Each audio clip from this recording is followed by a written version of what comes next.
안녕하세요. 반갑습니다. 아답터 채널의 민규사입니다. 이번 시간에는 탐색, 서치에 대해서 배워볼 겁니다. 자, 자료 구조에서 지난 시간에 정렬까지 공부를 했습니다. 정렬까지 공부를 했고 이번에는 탐색에 대해서 배워보는 시간이에요. 탐색이 뭐냐? 라고 하면 말 그대로 탐색은 어떤 기억 공간에 저장된 특정 데이터를 찾아내는 작업입니다. 이 탐색에는 크게 두 가지 방법이 있어요. 순차 탐색이 있고요. 제어 탐색이 있습니다. 순차 탐색은 순서화되어 있지 않은 데이터를 첫 번째부터 차례대로 탐색하는 방식이에요. 그리고 제어 탐색은 반드시 순서화가 되어 있어야 됩니다. 반드시 순서화되어 있는 게 중요하고요. 그 순서화 있는 데이터를 탐색하는 방식입니다. 우리가 창고에서 물건을 찾을 때 정리되어 있지 않은 창고에서 물건을 찾으려면 하나하나 확인을 해야 되지만 이게 순차 탐색이겠죠. 하지만 제어 탐색에서는 순서화가 되어 있다면 물건이 어떤 순서로 정리가 되어 있다면 내가 찾는 물건을 빠르게 찾을 수 있을 겁니다. 이게 제어 탐색이고 그래서 우리가 이전 시간에 탐색보다 정렬을 먼저 공부한 겁니다. 정렬을 하고 나야 탐색을 할 수가 있으니까. 그리고 이 제어 탐색에는 또 여러 가지 알고리즘이 있습니다.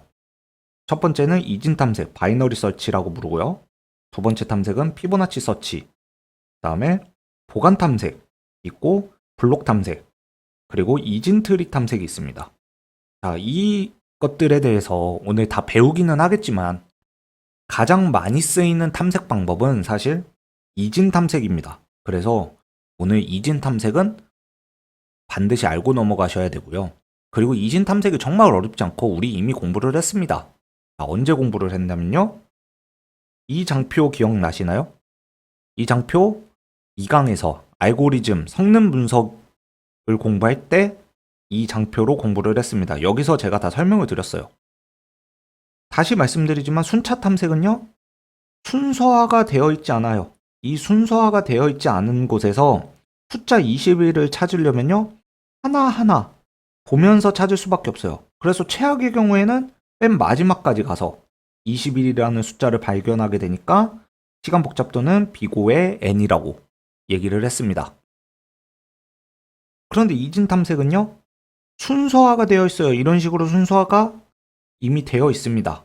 그 상태에서 가운데 값을 봐요. 가운데 값을 봤을 때 5는 21보다 작죠. 그러니까 왼쪽은 볼 필요가 없다. 오른쪽만 보면 된다라는 겁니다. 그리고 다시 가운데 값을 봐요. 그 가운데 값을 봤을 때 얘는 15는 21보다 작으니까 또 왼쪽은 볼 필요가 없고 오른쪽만 보면 된다. 해서 21을 찾았죠. 이런 방식으로 찾는 게 이진 탐색인 거고요. 그렇기 때문에 시간 복잡도는 이고 로그 n이라고 해서 순차 탐색보다 훨씬 빠른 성능을 나타낸다라고 제가 설명을 드렸었습니다. 그렇죠? 자, 그럼 이진 탐색에 대해서 조금 더 정리를 해볼게요. 일단 이진 탐색은요. 전체 데이터를 두 개의 서브 데이터 세트로 분리해가면서 찾고자 하는 데이터를 탐색하는 방식이다 라고 정의를 내릴 수가 있겠죠. 그럼 특징은 뭐냐면요. 비교 횟수를 거듭할수록 검색 대상이 되는 데이터 수가 절반으로 줄어들기 때문에 탐색 효율이 가장 좋습니다. 네, 그렇기 때문에 오늘 제가 이진 탐색은 무조건 알고 가야 된다 라고 얘기를 드린 거고요. 그리고 중간 레코드 번호는 어때요? 첫 번째 데이터 번호와 마지막 데이터 번호의 중간 반으로 나누면 얘죠. 그쵸? 얘가 중간 레코드 번호가 돼서 얘를 기준으로 왼쪽 오른쪽을 보게 되는 거잖아요. 그렇기 때문에 이런 특징들을 가지고 있습니다. 이런 식으로 하면은 이진 탐색은 정말 어렵지는 않지만 가장 효율적으로 탐색 알고리즘을 구현할 수 있다라는 겁니다. 자, 이렇게 해서 사실상 오늘 이진 탐색에 대해서 공부를 했으면 다 공부를 하긴 한 거예요. 하지만 그래도 나머지 탐색 방법에 대해서는 우리가 알아볼 필요는 있겠죠. 자, 우선 이진 탐색은요. 다시 한번 정리하면은 전체 데이터를 두 개의 데이터 세트로 분리해가면서 찾고자 하는 데이터를 탐색하는 방식이고 가장 뛰어나다라고 했어요. 그 다음에 피보나치 탐색은 뭘까요? 피보나치 탐색은요. 피보나치 수열에 따라 비교할 대상을 선정합니다. 즉 이진 탐색에서는 가운데 인덱스를 찾았다면은 피보나치 탐색에서는 피보나치 수열로 인덱스를 찾아요. 그럼 피보나치 수열이 뭐냐? 이미 아시는 분들도 있겠지만 피보나치 수열은 앞에 두 수의 합이 바로 뒤의 수가 되는 배열을 의미합니다. 즉 0이 있고 1이 있으면 둘을 더한 다음이 1이 되고 또 둘을 더한 다음이 2가 되고 또 둘을 더한 다음인 3이 되고 그다음에 둘을 더한 다음인 5가 되고 이런 식으로 인덱스를 구성하는 방법이 바로 피보나치 탐색이에요. 그러면은 이진 탐색이 같은 경우에는 인덱스를 찾기 위해서 나누기 2 나눗셈을 수행을 했지만 피보나치 탐색은 어때요? 덧셈만 수행을 하죠. 즉 가감산만 하기 때문에 효율이 우수한 측면이 있습니다. 컴퓨팅에서는 나눗셈보다는 가감산이 효율이 더 뛰어나요. 하지만 그래도 이진 탐색이 훨씬 더 일반적으로 좋은 성능을 나타내기 때문에 피보나치 탐색보다는 이진 탐색을 훨씬 많이 사용합니다. 자, 이렇게만 정리를 하고요. 보관 탐색은요, 찾으려는 데이터가 있을 법한 부분의 키를 택하여서 탐색하는 방식입니다. 즉, 있을 법한 부분, 예측을 해야 돼요. 그래서 이론은 있지만 프로그래밍은 사실상 불가하다라는 겁니다. 그래서 이론만 알고 계시되 프로그래밍은 불가하다라는 걸 알고 계시고 구글 같은 데 검색해 보면은 프로그래밍을 해서 구현을 해놓은 코드들이 있긴 한데 일반적으로는 보관 탐색은 예측을 해야 하기 때문에 그 예측에 대한 불확실성 때문에 프로그래밍을 잘 하지는 않습니다. 자, 그 다음에는요. 블록 탐색이 있는데요. 블록 탐색은 여러 데이터를 블록 단위로 구성하여 저장해 놓고 어느 블록에 있는지 확인하여 탐색하는 방법이다 라는 건데, 자, 1번부터 10번까지는 A 구역에 저장을 해놔요. 그리고 11번부터 20번은 B 구역에 저장을 해놓고 21번부터 30번은 C 구역에 저장을 해놓습니다. 이런 식으로 저장을 해놓은 다음에 내가 찾고자 하는 데이터가 25다 하면요, 아, C 구역에 있겠네 하고 C 구역에 가서 찾으면 되죠. 그쵸? 창고를 정리할 때 이런 식으로 구역을 나눠서 저장을 해놓으면은 훨씬 더 효율적으로 찾을 수 있다라는 게 블록 탐색의 개념입니다. 뒤에서 한번 다시 설명을 드릴게요. 얘는 그 다음에 이진 트리 탐색은요, 이진 검색 트리로 구성하여 탐색하는 방식입니다. 이진 검색 트리는 뭐냐? 왼쪽 자식 노드의 값은 부모 노드 값보다 작고 오른쪽 자식 노드의 값은 부모 노드보다 큰 값을 갖도록 구성한 트리라는 건데요. 이 이진 트리 탐색은 사실상 힙 정렬, 우리가 기존에 배웠잖아요. 지난 시간에 배운 힙 정렬과 유사한 측면이 있습니다. 완전 동일하진 않지만 거의 유사해요. 그래서 이 힙 정렬을 활용하는 방법이고요. 얘도 뒷장에서 다시 설명을 드릴게요. 자, 그러면 블록 탐색과 이진 트리 탐색에 대해서 조금 더 확인해 봅시다. 자, 숫자 38을 블록 탐색으로 찾아보자 라는 문제를 한번 풀어보면은, 예시를 한번 보면은 쉽게 이해가 될 거예요. 자, 이런 식으로 인덱스와 블록이 구성되어 있습니다. 특징 먼저 볼게요. 블록 탐색의 특징은요, 각 블록 내에 데이터들이 순차적으로 저장될 필요는 없습니다. 이 블록 안에요, 데이터들은 순차적으로 저장되어 있지 않아요. 그쵸? 자, 그런데 블록과 블록 사이에는 순차적인 구조로 저장이 됩니다.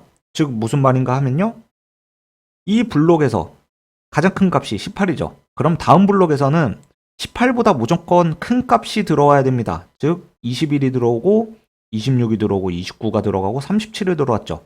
그럼 그 다음 블록에는요, 37보다 큰 값이 들어와야 된다라는 겁니다.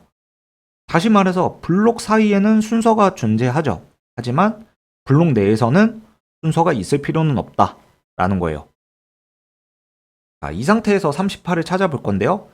인덱스 같은 경우에는 가리키는 위치를 의미합니다. 자, 2는 두 번째 위치를 가르치고요. 6은 여섯 번째 위치를 가리킵니다. 12는 12번째 위치를 가리켜요. 자, 이 상태에서 봤을 때 38을 블록 탐색으로 탐색을 하려면요, 일단은 2가 가르치는 위치인 18을 봅니다. 그럼 38은 18보다 크니까 이제 6이 가르치는 위치인 26을 봐봅니다. 26을 봐봤더니 얘도 38보다는 작죠. 그러니까 12를 바라봅니다. 그럼 12번째 값을 바라봤을 때 48이죠. 자, 그러면은 해당 블록이나 해당 블록 사이에 38이라는 값이 있겠구나 라는 것을 알 수가 있겠죠. 그래서 요 블록부터 순서대로 봐보는 겁니다. 42, 40, 38. 아, 그래서 여기 있구나 라는 것을 알 수가 있고, 이런 식으로 찾는 게 바로 블록 탐색입니다. 자, 예시를 들면은 크게 어렵지 않죠? 그쵸? 자, 그 다음은요. 숫자 5를 이진트리 탐색으로 찾아보겠습니다. 이진트리 탐색은 뭘로 구성했다고 그랬어요? 이진 검색 트리로 구성이 됐고, 이진 검색 트리는 왼쪽 자식 노드의 값이 루트 노드보다 작고 오른쪽 노드의 값이 크다라고 했습니다. 루트 노드보다 왼쪽 자식의 노드가 작고 오른쪽 노드가 크다. 자, 그리고 얘가 루트 노드일 때는 값이 작고 값이 크다. 이런 식으로 구성이 되어 있으면 알고리즘을 어떻게 구성하면 될까요? 찾고자 하는 데이터를 루트 노드와 일단 비교합니다. 숫자 5를요, 루트 노드와 비교해요. 비교했을 때 값이 아니죠. 그러면 일치하지 않으니까 루트 노드보다 작으면은 왼쪽 서브 트리를 검색을 하고요. 루트 노드보다 크면 어때요? 오른쪽 서브 트리를 검색하면 됩니다.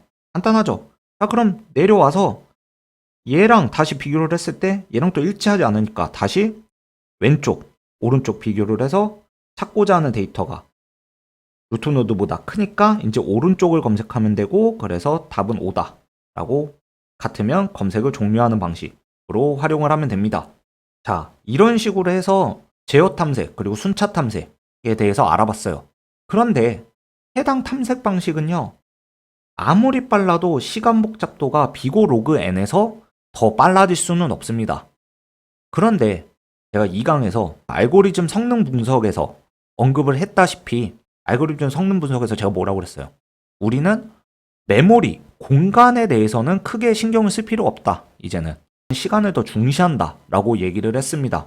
메모리의 용량이 과거보다 늘어난 것도 있고요. 그리고 사용자 입장에서는 메모리가 얼마나 잡아먹는 것보다는 시간이 빠른 게 더 중요하다 라고 이야기를 했습니다. 그렇기 때문에 사람들이 고민을 하게 됩니다. 메모리를 많이 사용하더라도 시간 복잡도를 더 줄일 수가 있다면 좋지 않을까? 라고 고민을 하게 되고요. 그렇게 해서 나온 게 해싱이라는 기법입니다. 이 해싱이란 기법을 활용하면은 엄청나게 빠른 속도로 251, 정말 빠른 속도죠. 이 빠른 속도로 탐색을 할 수 있는 방법을 발견하게 돼요. 그리고 이 해싱이라는 기법은 다양한 컴퓨팅의 다양한 분야에서 정말 많이 쓰입니다. 알고리즘, 데이터베이스, 정보 보안, 이런 다양한 컴퓨팅 분야에서 사용을 합니다. 그래서 이 해싱에 대해서는 우리가 다음 시간에 해싱에 대해서 공부를 해보도록 하겠습니다. 자, 그럼 이것으로 마칠게요. 수고하셨습니다.